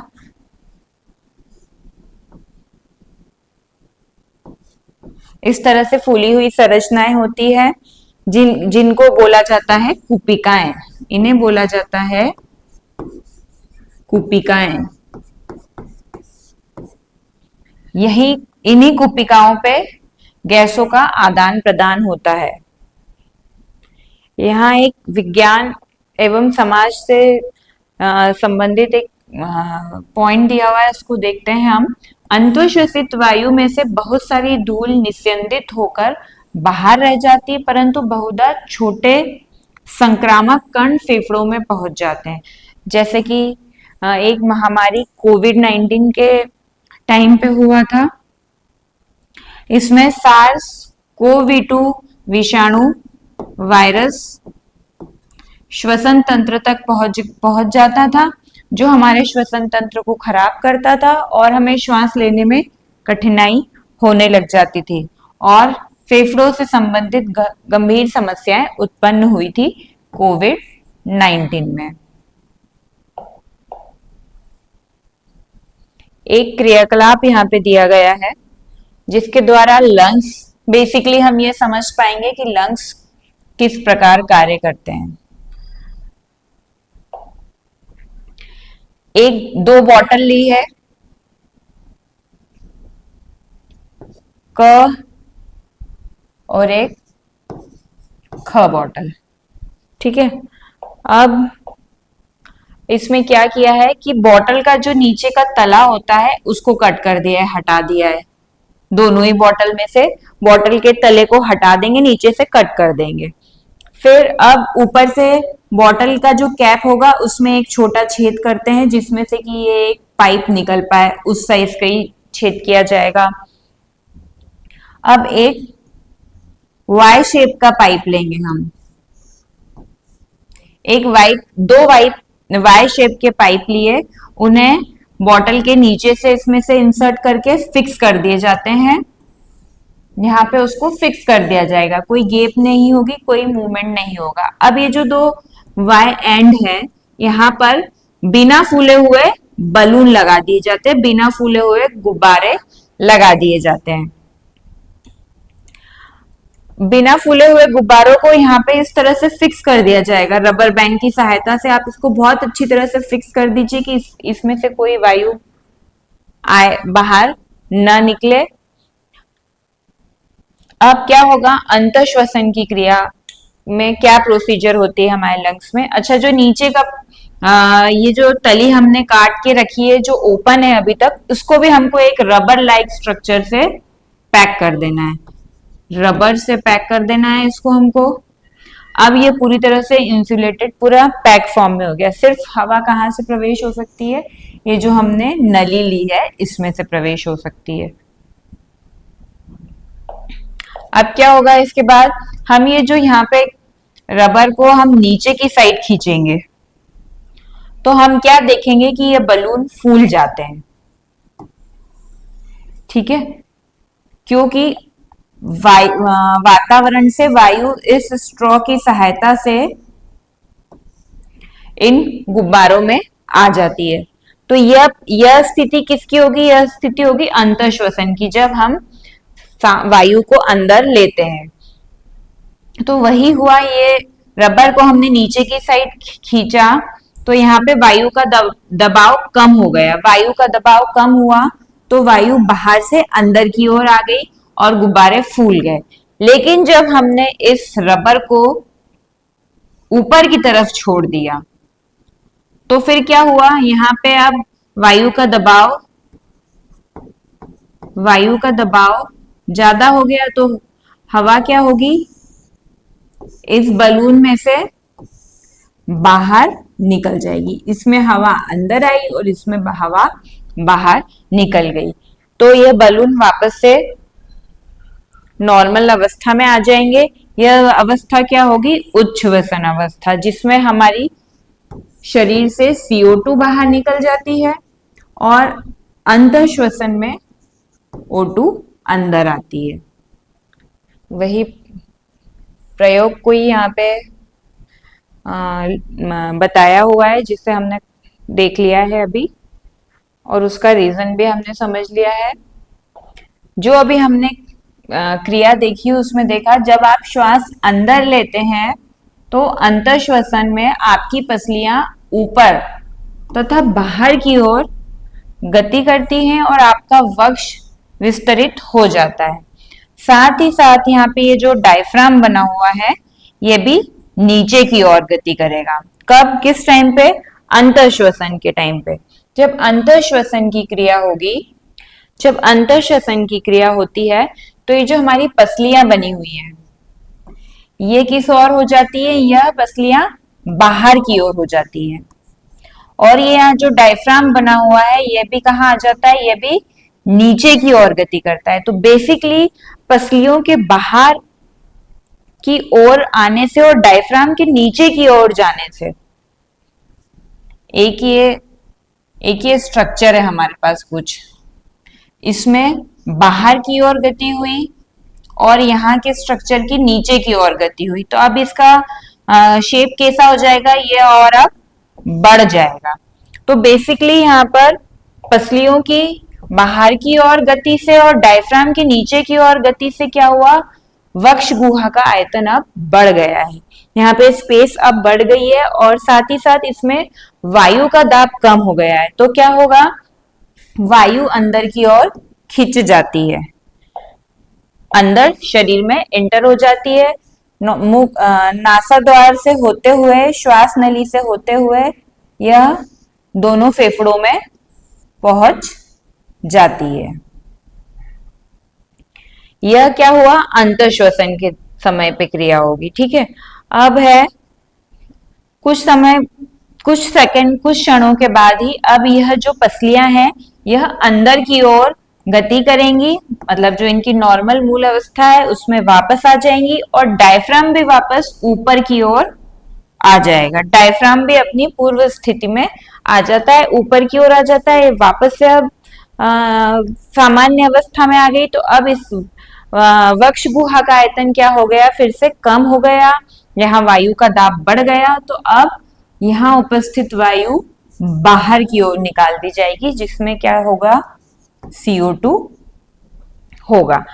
यह अंतःश्वसन और उच्छ्वसन की क्रियाविधि होती है। अब हमने जो डायग्राम देखा था, हमने ये लंग्स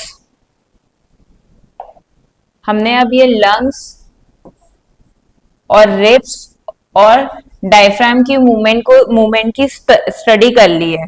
तो यहाँ अब हमको नेक्स्ट एक क्वेश्चन पूछा जा रहा है कि जो प्रैक्टिकल किया गया था बलून और बॉटल के साथ, उस प्रतिरूप में गुब्बारे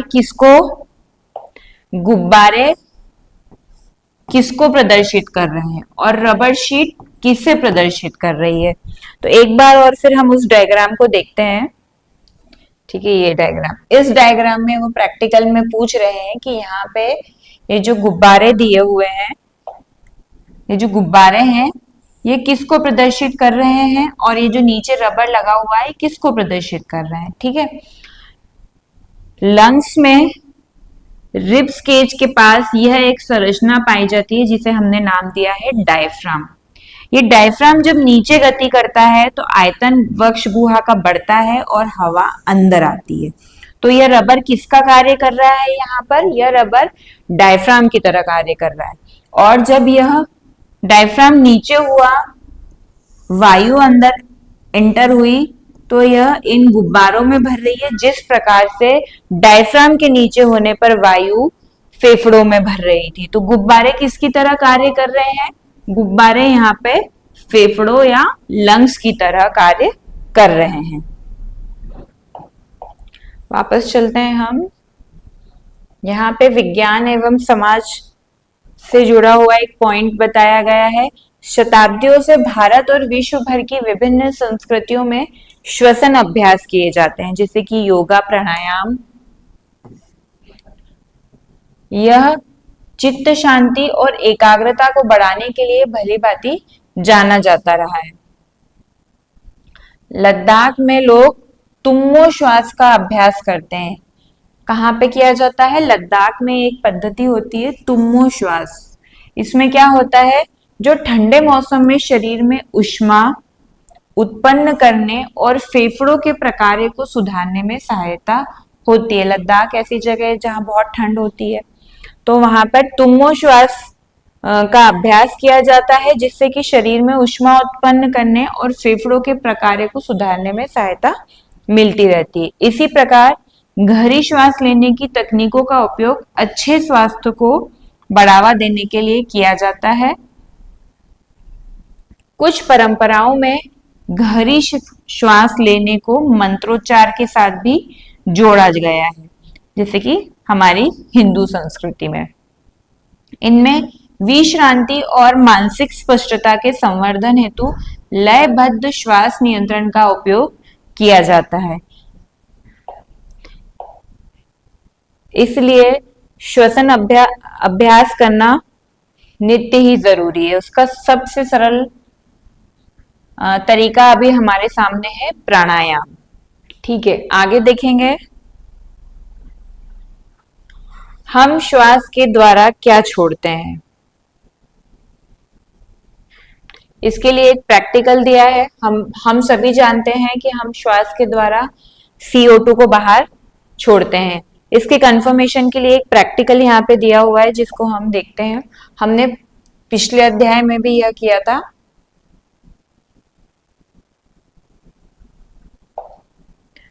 दो टेस्ट ट्यूब ली गई है, क और ख।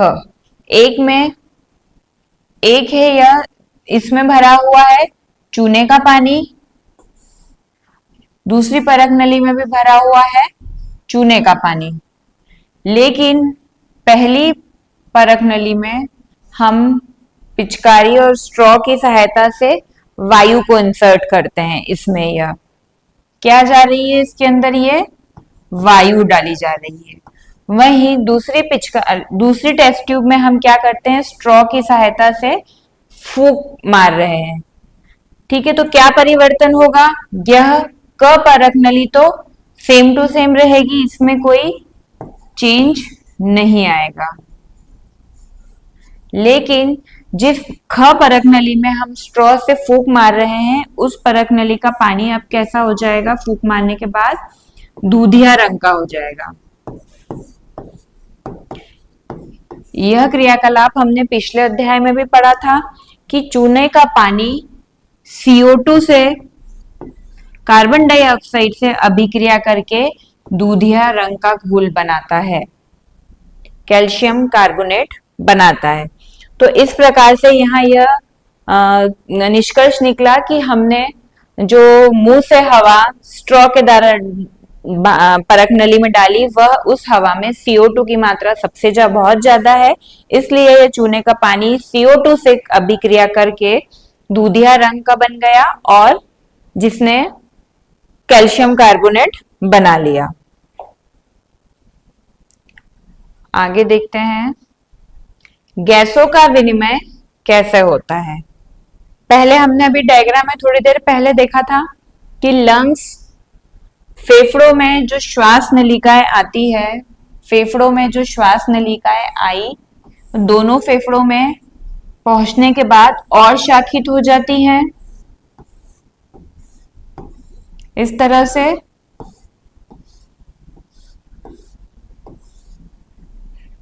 यह जो और शाखित हो जाएंगी, फिर यहाँ पे हमने देखा था कि कूपिकाएं पाई गई हैं।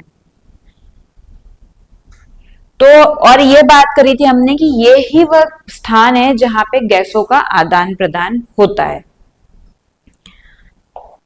तो अब गैसों का विनिमय कैसे होगा, कूपिकाओं से होकर गैसों का विनिमय होगा, ये बात हम कर चुके हैं। इसको डायग्राम में देखते हैं। ये कूपिकाओं का स्ट्रक्चर दिया हुआ है।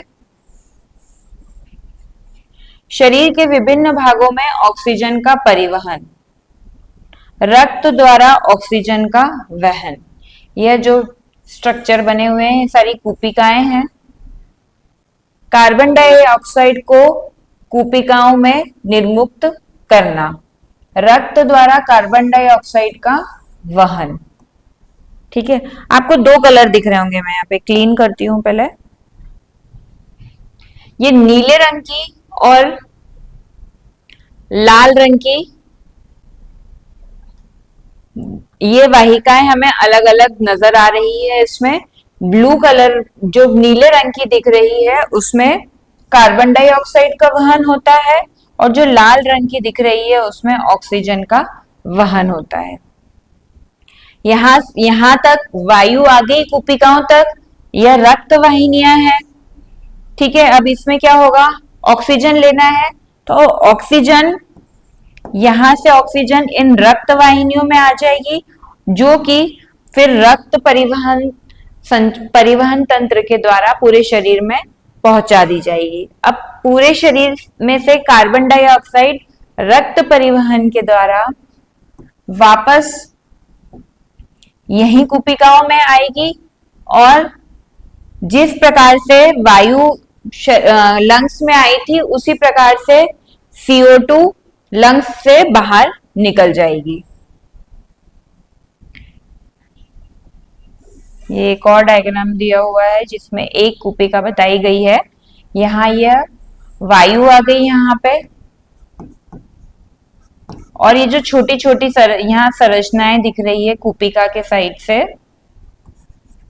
ये होंगी रुधिर वाहिकाएं। अब कूपिका में वायु आई तो यहाँ इस वायु में जो O2 प्रेजेंट है, जो ऑक्सीजन प्रेजेंट है, वो इन रक्त वाहिनियों में चली जाएगी और अब इस रक्त वाहिनियों से यह शरीर के अन्य भागों में चली जाती है।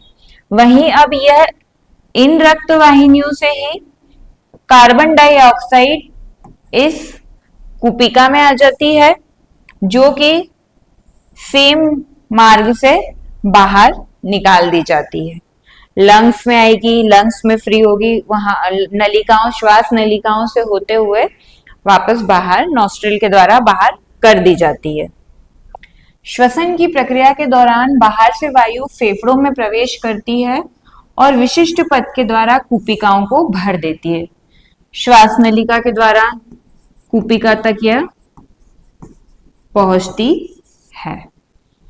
कूपिकाओं की भित्तियां कैसी होती है? ये एकदम पतली होती है और इसमें क्या होती है? महीन नलिकाओं से घिरी होती है। इन नलिकाओं में क्या है? रक्त है। ये नलिकाएं रक्त से भरी हुई है, ठीक है।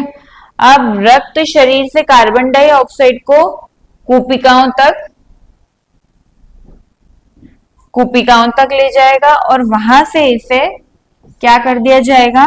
वायु में निर्मुक्त कर दिया जाएगा, सेम पैसेज के द्वारा, सेम मार्ग के द्वारा जिससे कि वायु अंदर आई थी। इसी समय कूपिकाओं से ऑक्सीजन रक्त में जाती है और शरीर के सभी भागों में पहुंचाई जाती है। इसी प्रकार यहाँ पे जो वायु में जो ऑक्सीजन प्रेजेंट है वह रक्त वाहिकाओं में आ जाएगी और शरीर के सभी भागों में पहुंचा दी जाती है, ट्रांसपोर्ट हो जाता है।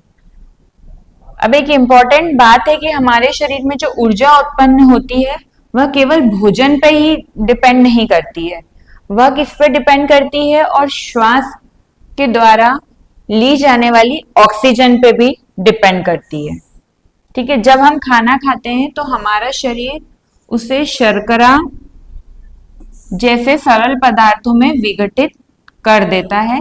इसके साथ ही ऊर्जा निर्मुक्त करने के लिए ऑक्सीजन ग्लूकोज को विघटित करने में सहायक होता है। हमारे शरीर में जो भोजन का छोटे फॉर्म में जो भोजन टूटता है, सरल अणुओं में जो भोजन टूटता है और ऊर्जा निर्मुक्त होती है, उसमें ऑक्सीजन भी सहायक होती है, उसमें ऑक्सीजन की भी आवश्यकता होती है। ऑक्सीजन शर्करा को विघटित करके कार्बन डाइऑक्साइड और ऊर्जा बनाती है और जल भी कुछ मात्रा में बनता है। यह एक समीकरण दिया हुआ है जिसमें बताया है कि ग्लूकोज की क्रिया जब ऑक्सीजन के साथ होती है तो वहां पे कार्बन डाइऑक्साइड और ऊर्जा उत्पन्न होगी। ये वही ऊर्जा है जो कोशिकाओं के कार्य करने के लिए आवश्यक होती है, किसी भी तंत्र के कार्य करने के लिए आवश्यक होती है। और इस प्रक्रिया को क्या कहते हैं? इसे बोला जाता है श्वसन।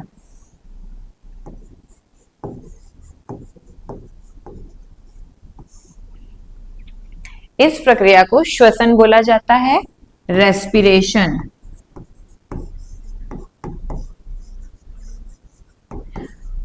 हम छोटे रहते हैं तब तक छोटी कक्षाओं में पढ़ते हैं, हमारे लिए श्वसन से मतलब रहता है श्वास अंदर लेना, श्वास बाहर निकालना।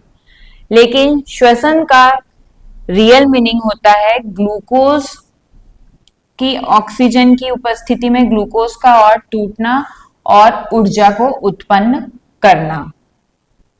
श्वास लेने के दौरान हम अपने वातावरण से वायु को अंतःश्वसित करते हैं और उच्च वसित वायु में अंतःश्वसित वायु की अपेक्षा क्या होती है? अधिक कार्बन डाइऑक्साइड ज्यादा होती है।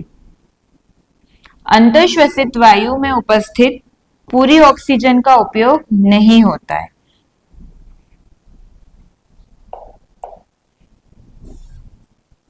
यहाँ एक डायग्राम दिया है, उसको देखते हैं हम। अब अंतःश्वसित वायु में लगभग कितनी ऑक्सीजन होती है? 20। जो वायु अंदर आ रही है उसमें कितनी ऑक्सीजन है? O2 का परसेंट कितना है? 21% है। ठीक है। और लगभग CO2 कितनी है? CO2 है 0 पॉइंट, कार्बन डाइऑक्साइड 0.04% होगी जो वायु अंदर आ रही है। लेकिन जो वायु उच्छ्वासित हो रही है, बाहर जो जा रही है, उसमें ऑक्सीजन कितना होगा? उसमें ऑक्सीजन होगा 16 to 17%। और अब कार्बन डाइऑक्साइड कितना हो जाएगा? 4 to 5% हो जाएगा। मतलब हमने कितनी ऑक्सीजन ली थी? 21% ऑक्सीजन हमारे लंग्स में आई थी, जिसमें से 16 से 17% तो वापस बाहर जा रही है। तो इसका यह मतलब है कि पूरी ऑक्सीजन का प्रयोग नहीं होता है। जो अंतःश्वसन से अंदर आई है ऑक्सीजन, उसका पूरे का प्रयोग नहीं होता है। कुछ जंतु श्वसन के दौरान ऑक्सीजन के अधिक भाग का उपयोग कर सकते हैं। गैसों का यह विनिमय सुनिश्चित करता है कि शरीर के प्रत्येक भाग को ऊर्जा उत्पन्न करने और अपशिष्ट पदार्थों को बाहर निकालने के लिए ऑक्सीजन मिले। उतनी ही ऑक्सीजन यूज में आएगी जितनी कि हमको ऊर्जा उत्पन्न करने के लिए और अपशिष्ट पदार्थों को बाहर एक्सेल करने के लिए जरूरत हो। श्वास लेने के दौरान ऑक्सीजन शरीर के अंदर आती है और कार्बन डाइऑक्साइड बाहर निकलती है। ये सरल शब्दों में बात हो रही है। जबकि श्वसन में ऑक्सीजन का उपयोग भोजन के विघटन के हेतु किया जाता है। श्वास लेना और श्वसन, श्वास और श्वसन दोनों में यहाँ पे अब अंतर हो गया है। श्वास में हम गैसों का आदान प्रदान कर रहे हैं, ऑक्सीजन अंदर आ रही है, CO2 बाहर जा रही है। लेकिन श्वसन में ऑक्सीजन भोजन के अणुओं को विघटित करती है और ऊर्जा को निर्मुक्त करती है। यह ऊर्जा हम विभिन्न कार्यों के लिए प्रयोग करते हैं। श्वास लेना एक शारीरिक क्रिया होगी, वहीं श्वसन एक रासायनिक क्रिया होगी, जिसमें ग्लूकोज या शर्करा का विघटन या भोज्य पदार्थों का विघटन हो रहा है और क्या उत्पन्न हो रही है? ऊर्जा उत्पन्न हो रही है। और ये दोनों ही प्रक्रियाएं हमारे जीवित रहने के लिए अनिवार्य है, श्वास और श्वसन। हमारे शरीर में पोषक तत्वों और ऑक्सीजन और CO2 और बहुत कुछ विशिष्ट पदार्थों के परिवहन के लिए एक विशिष्ट प्रकार का तंत्र होता है, जिसे परिसंचरण तंत्र कहते हैं। मैंने अभी थोड़ी देर पहले बात की थी कि रक्त जो कुपिकाओं में रक्त वाहिनियों में ऑक्सीजन पहुंची, वह रक्त अब शरीर के विभिन्न भागों में पहुंच के ऑक्सीजन की पूर्ति कर देगा। तो वह रक्त कैसे सप्लाई कर रहा है? रक्त परिवहन तंत्र के द्वारा, जो कि परिसंचरण तंत्र होता है। इसमें हृदय, रुधिर वाहिकाएं सम्मिलित होती है। हृदय रुधिर वाहिकाओं के माध्यम से रुधिर को पंप करता है। अब यह कैसे जा रहा है? वहां से रक्त शरीर के सभी भागों में कैसे पहुंचेगा, तो आगे की कक्षाओं में डिटेल में अध्ययन करेंगे। पर अभी हम यह समझ लें कि हृदय रक्त को पंप करता है। कौन से? जो रुधिर वाहिकाओं में रक्त प्रेजेंट है उसको वो पंप करेगा, जिससे वो शरीर के विभिन्न भागों में पहुंच जाता है रक्त। और उसी रक्त के साथ पोषक तत्व, ऑक्सीजन का परिवहन होता है और अपशिष्ट पदार्थों और CO2 का बाहर निष्कासन होता है। विज्ञान एवं समाज। धूम्रपान स्वास्थ्य के लिए अत्यधिक हानिकारक होता है। यह फेफड़ों को हानि पहुंचाता है और फेफड़ों के कैंसर सहित अनेक श्वसन रोगों के जोखिम को भी बढ़ा देता है। इसमें लगातार खांसी आती है और बार बार संक्रमण होता है। यह हम लगभग हर अध्याय में हमने यह अध्ययन किया है कि धूम्रपान के लिए हमें हमेशा ना कहना है। धूम्रपान किसी भी प्रकार का व्यसन बहुत हानिकारक होता है हमारे स्वास्थ्य के लिए, समाज के लिए, हमारे आसपास के वातावरण के लिए। धूम्रपान का धुआं वायु में हानिकारक रसायनों को निर्मुक्त करता है। जो जो धूम्रपान कर रहा है उसे तो हानि पहुंचाएगा ही, लेकिन जो उसके आसपास लोग हैं वह उसे भी हानि पहुंचाता है। यह इतना डेंजरस, ये इतना खतरनाक होता है। इसे निष्क्रिय धूम्रपान बोला जाता है, जो बच्चों और वृद्धजनों और गर्भवती महिलाओं के लिए हानिकारक होता है। धूम्रपान से बचना न केवल हमारे व्यक्तिगत स्वास्थ्य के लिए आवश्यक है, अपितु हमारे आसपास के लोगों के स्वास्थ्य को बनाए रखने में भी सहायता करता है। क्या अन्य जंतु भी मानव की भांति श्वास लेते हैं? नहीं। यह हम बार बार अध्ययन कर रहे हैं कि हर जंतुओं का भोजन अलग, पाचन अलग, उनकी वृद्धि अलग, वृद्धि दर अलग, तो उनकी श्वसन प्रणाली भी अलग अलग रहेगी। बहुत सारे स्थलीय जंतु जैसे कि घोड़ा, हाथी, बंदर, इन सब के श्वसन तंत्र के कुछ अंग समान हो सकते हैं। जैसे ये सभी जो मैंने उदाहरण दिए, ये सब श्वसन किससे करते हैं? ये सब श्वसन लंग्स से करते हैं, फेफड़ों से करते हैं, लेकिन इन सब के लंग्स की संरचना अलग अलग होगी। इसी प्रकार अन्य जंतु मानव की भांति श्वसन नहीं करेंगे। विभिन्न जंतु अलग अलग पर्यावासों में रहते हैं। चिड़िया उड़ती है, मछलियां तैरती है, तो ये श्वास कैसे लेते हैं? अधिकांश जलीय जंतु जैसे मछली में क्लोम पाए जाते हैं। क्लोम, गलफड़े या फिर गिल्स। ठीक है, 3 नाम होंगे, गिल्स, क्लोम या गलफड़े। इनमें रक्त वाहिकाओं की प्रचुर आपूर्ति होती है। रक्त और पानी में घुली गैसों के बीच ऑक्सीजन और कार्बन डाइऑक्साइड का विनिमय क्लोम के द्वारा ही होता है। मछलियों में कैसे होगा रेस्पिरेशन? इसके अंदर क्लोम के द्वारा श्वसन होता है, और यह क्लोम क्या होते हैं? रक्त वाहिकाओं से अस्तरित रहते हैं पूरी तरह।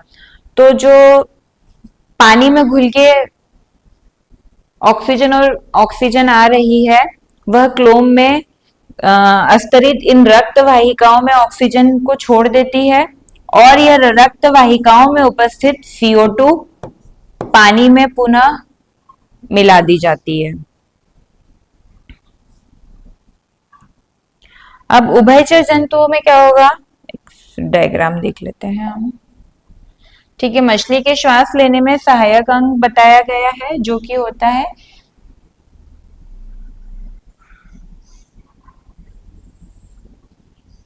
कुछ फिशेस में ये गिल लेमिलाई से कवर्ड रहता है, कुछ में ओपन रहते हैं। ऐसे छोटे छोटे यह क्लोम बने होते हैं,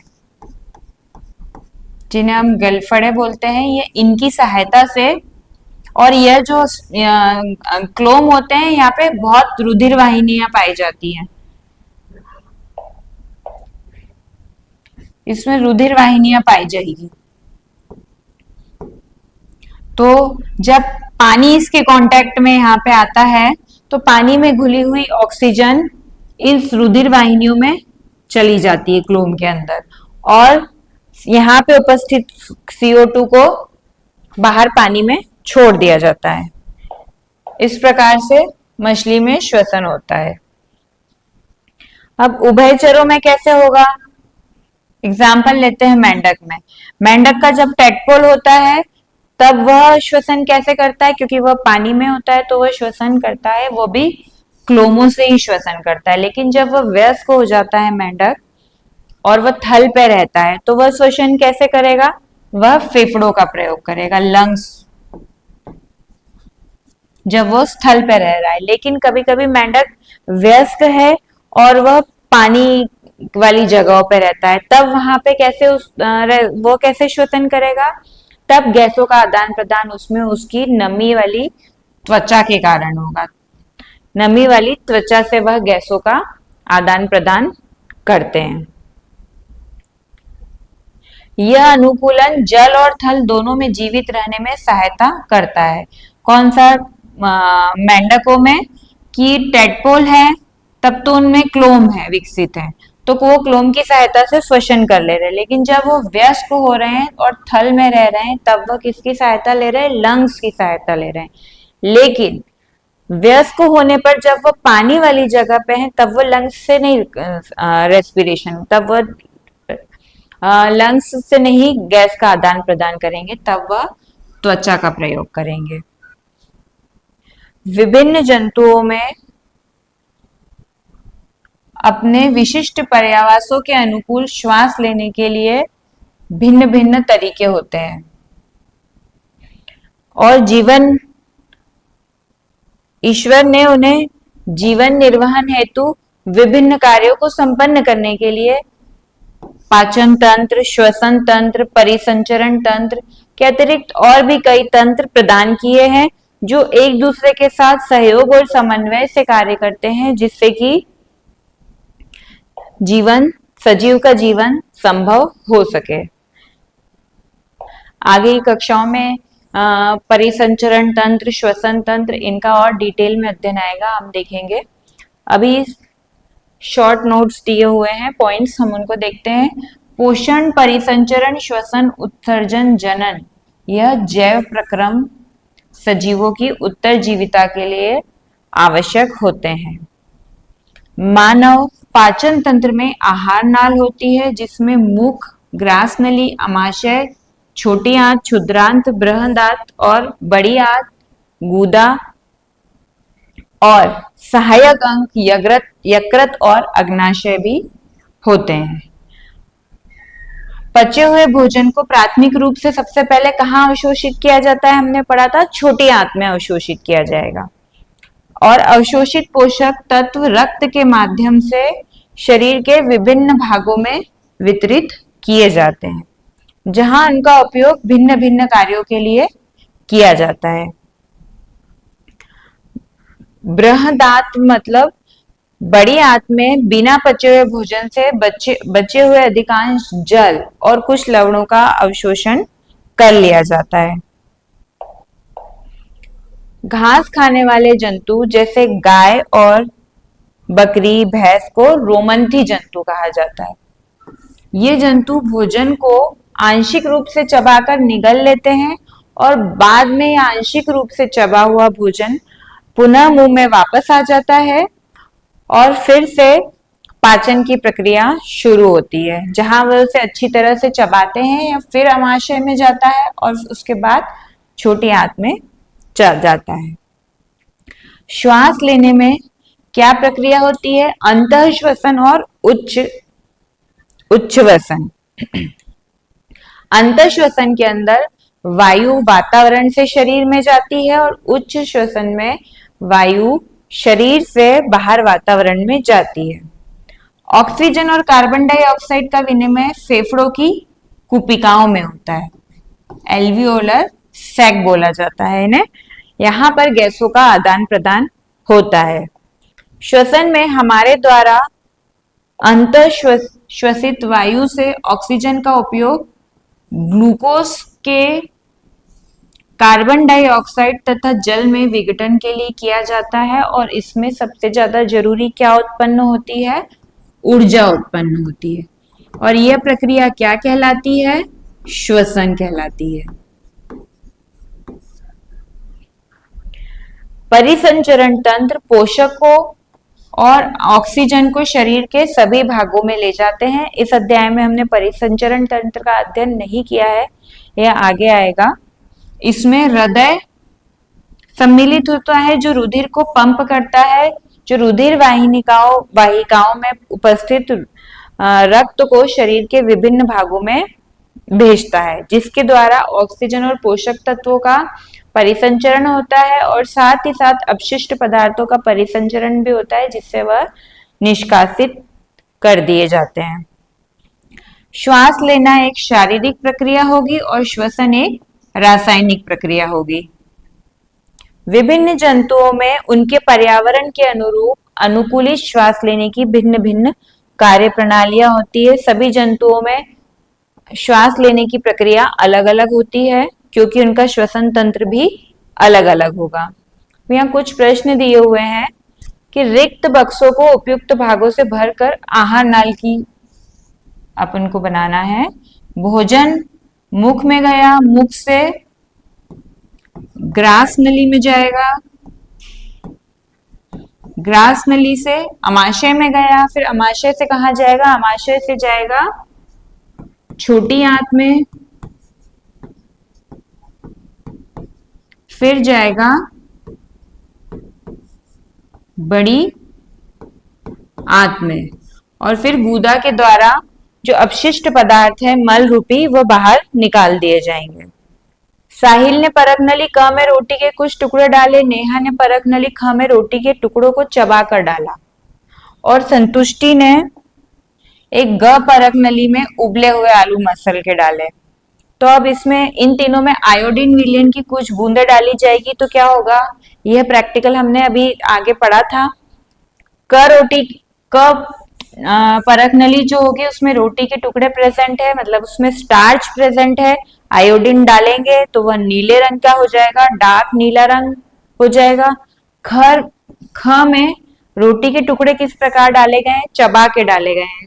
तो जैसा कि हमने पढ़ा कि लार में उपस्थित, मुख में स्त्रावित लार में उपस्थित एंजाइम इन रोटी के टुकड़ों में स्टार्च मंड को कार्बोहाइड्रेट, सिंपल कार्बोहाइड्रेट में परिवर्तित कर देगी, जो कि आयोडीन टेस्ट नहीं देते हैं।